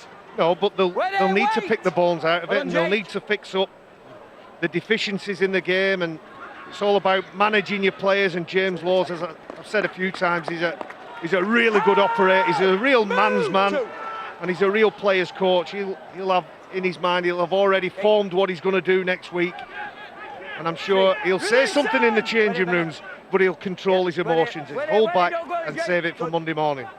Lee Gaskell, I wonder if this is going to be a bonus for them that Lee Gaskell has come on and has proved his fitness. Nice little kick that is palmed out, I think, by Tom Saxton. Halifax, got So it's going to be Bradford's head and feed at this scrum. It'll do him good. He made, when he first come onto the pitch, he made a half break and he almost stumbled over his own footing, and that's that little bit of rustiness that hopefully he'll work through. But when Ben Heaton scored that try, Lee Gaskell was the man that was making his way back. It's been a big day so in the Gaskell household. They've welcomed a child, Nye, and we'd like to pass our well wishes on to the Gaskell family. Well, indeed so. Apparently it was in the early hours of the morning as well, so maybe Lee was at the birth and maybe he hasn't had much sleep overnight. But the most important thing as far as the Bulls are concerned is that he is back, he's on the field, and maybe he's proving his fitness. You want the Championship Player of the Year on the field in your £1 million match, that's for sure. And here he is again. And he gets the pass wide to Matty Blythe, and Matty Blythe will cut inside. Will they have something to take with them? No, they won't. Halifax are desperate to keep them out. Oh, and that was just in front of Gaskell. It was just a fingertip, it just nudged it forward. He wanted that space, didn't he? He kept his depth, he wanted that space, he needed that ball in his grasp so he could take it forward. You see right in his eye line there, he's looking at young Ben Johnson, maybe contemplating a pass, looking to expose him, isolate him, but he's got to get hold of the pill first. Last minute of the game then here, Halifax with a head and feed. Scott Morrell does that. That's one movement, Henry. First tackle comes in on Ben Heaton. Shoulder. To move, Paul. He's done that all game, Jacob Fairbank. Yes, He's been there for the glamorous stuff, but there for the tough stuff as well. He gets up, plays his ball, and he's still got a bit of fight in him. He's still pushing and shoving. A scoreline like that. They've got a couple of players on loan that will be going back next year, maybe to Huddersfield. Certainly, I know Mikey Wood is on his way back to Huddersfield, the England international, as Richard Marshall must be purring with pride. I just wonder whether Jacob Fairbank will end up back at Huddersfield after this loan spell. And it's opened up again here. It's on the last moments of the game. It's Saltonstall. They're looking to finish with a flourish. Tom Saxton's called for this ball out wide. It's bounced horribly for him. It's bounced perfectly for Tyra. Tyra scores a hat-trick of tries, and Halifax pass 50. Right on the siren, just like last night at Huddersfield. Try almost on the bell, and Steve Tyra claims the hat-trick. Halifax hit 52. More to come maybe from the boot of Tyra, but that sums up Bradford's day. Well, delight from the Halifax dugout. You saw Richard Marshall shake his head. I'm sure he's thinking, why don't we play like this every week? Outstanding stuff. Saltonstall finds a pass, and that kick bounces and bobbles. and it was a toss-up. Who was going to collect it? Was it Tommy Saxton? Good stuff from the young fullback. Ben Johnson, he puts that kick in. And Tyra, he completes a wonderful afternoon for himself personally and the Halifax side. We've got 3 tries. We're seeing a conversion. We'll be thrilled. Richard Marshall will be absolutely thrilled with this. They've got Simon Griggs in the dugout as well. He'll be a useful addition. Jack Spencer taking the conversion. Jack Spencer, the son of Lee Spencer, spanner to his mates, assistant coach at the Oldham club. Oldham have finally gained promotion. And good luck to the Oldham Rugby League club. Can Spencer kick these 2 points? No, he can't. Holds his head in his hands as if that was the one that would have won the match. Richard Marshall's men have come up with a 52 points to 18 victory. They were 16 down at half time. They were 18-12 at one stage before they got on this ride.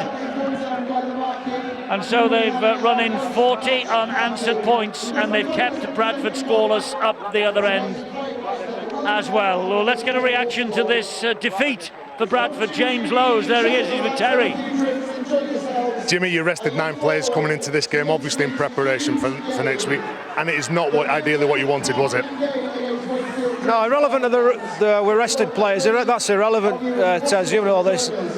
We gave up in that second half, and that's unacceptable.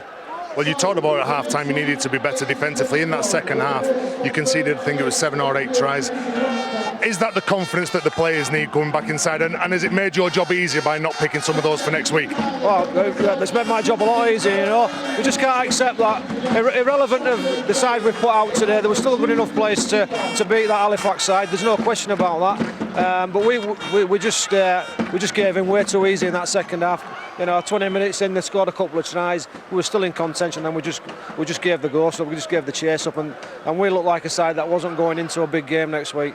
And how do you change that round? How do you improve the players' mindset that they've come off the back of this shellac and you're going to bring some players back into the side? How do they get ready and focused for that next big game? Well, the 9 players that we'll bring back in should help the 1 or 2 players that I'll take out of this game here. You know, they should lift anyway. There should be a natural lift. And if they can't lift, and if I see that early on in the week, if 1 or 2 of these players can't lift, I'll get them out of the way. You know, we can't have any sort of negativity around this week. It's got to be all really positive. You know, we're going into a big game, and we need, you know, even my mentality approaching this game was, you know, let's just get it out of the way. I mean, we need to get it out of the way in a certain way, and we didn't do that. Jimmy, it's obviously not good enough for you, but good luck next week. Oh, thanks, mate. Cheers, Tez. Jacob Furbank, where's that been in all these playoffs? That's your second win, but your performance there, especially in the second half, was outstanding, wasn't it? Personally, yeah, but I felt like I had to make up for myself in the first half. I thought I was poor, so I felt like I owed it to myself and the boys for the second half. So, especially with being a derby game, last game at 8, finished season, I felt like I had to. It gives you that extra 10%, doesn't it? Well, you certainly rip in, don't you? You're not the biggest lads, but in the second half, you led from the front, your offloads in collision, you really give it to them in defence. And where does that give you for next year? Where does that leave Halifax? Is that something to build on? Yeah, definitely. Like a lot of people wrote us off before the season started. You know, they didn't think we'd make the top 4, so I don't know. I think we had a really good dig, and a couple of results haven't gone our way, which could have done. So I think we've done ourselves proud, and that's the best way we could have finished. I think for ourselves against Big Derby win. Jacob, thanks for your time and good luck in pre-season. Richard, Coach of the Year. You've got to be proud of your players there, as I say, especially in the second half performance. You've even brought your lads with you. Do you want to talk, or do you want your dad to talk? Your dad to talk, okay. Dad of the year for them. Yeah, listen, that was a great performance from our guys, and albeit Bradford weren't at full strength, and we're aware of that, but we can only play what's in front, and I thought we scored some really good tries, and to keep them out there towards the end of the game shows the character within the team. Well, you scored 7 tries in that second half. Do you know when you seen the 19-man squad for Bradford, did you think that they were a bit disrespectful? Did you think that they were just resting the players for next week? And did that give you a lift coming into this game? Well, you know, there's no winners there really, because they obviously want to go in with a little bit of form and momentum, and we want to play against the best every week. But you know, we turned up against a team that Bradford put out. They've probably got one eye on next week, if we're being honest. And yeah, but from our point of view, from our players, I thought it was an outstanding effort. And we've had that all year. Not just in the middle eights. We've been a good team all year, and I'm really pleased for the players because they put a lot of hard work in, and still part-time players. Do you know when you won your last 9 games coming into the middle eight competition? Your first game against Widnes, defensively you were absolutely brilliant, but then you've only won 2 games in this middle eight competition. Can you put your finger on where you think went wrong on some of the games that you lost, especially after that performance today? It's the intensity, you know, it's the difference in the level from the Championship to Super League teams. We can compete for certain periods in games, for certain elements, but we couldn't do it for the 6 or 7 games. But we did it when we needed to do, and we did that against Lee, and we did it today. And we needed to perform well today for our supporters who've been fantastic this year, and for the club, you know, there may be benefits to finishing higher up in the table. Well done, mate. Congratulations on that performance. Thank you very much. Yeah, great performance from Richard Marshall and Halifax. The young Marshalls are delighted as well. And 52 points to 18, well, that really does tell its own story. Ryan got the Bradford Bulls off to a flying start, but even though they were ahead 18-16 at half-time, look what happened in the second half. The hat-trick for Tyra, Saxton 2, Johnson 2, Manning, Tangata and the rest. Well, now we know that Bradford will be going to Wakefield next week in this £1 million match. Hull KR, Salford, Widnes are all safely there. Wakefield against Bradford next week to decide which will happen to go with them. Newcastle, Chelsea from the Premier League. The Saturday night football is next on Sky Sports 1. Tomorrow we will have the qualifying match between Widnes and Lee as Widnes rubber stamp their emergence back into Super League for 2016. 3 o'clock on Sky Sports Extra. That's available on the website skysports.com/extra or on the Sky Sports iPad app. And then next weekend, this is what we've got. Thursday, Wigan, Huddersfield, 7:30 live on Sky Sports 1. Friday, Leeds, St Helens live on Sky Sports 1 at 7:30 again. 2 of those clubs off to Old Trafford for the grand final the following week. And then next Saturday, we know the £1 million game now is 4v5. That's Wakefield against Bradford, and we will be there at 2:45 on Sky Sports 1 next Saturday. And don't forget the grand final itself, the biggest night of the year in the Super League, live from Old Trafford, featuring the Charlatans at 5 o'clock on Sky Sports 1, 2 weeks today, Saturday, October the 10th. There we are then. Bradford's season has ended in terms of the weekly rounds badly. Halifax delighted. From all of us here at Odsal, bye-bye. Enjoy Sky Sports Live. On all screens, on the go, and the best bits on demand.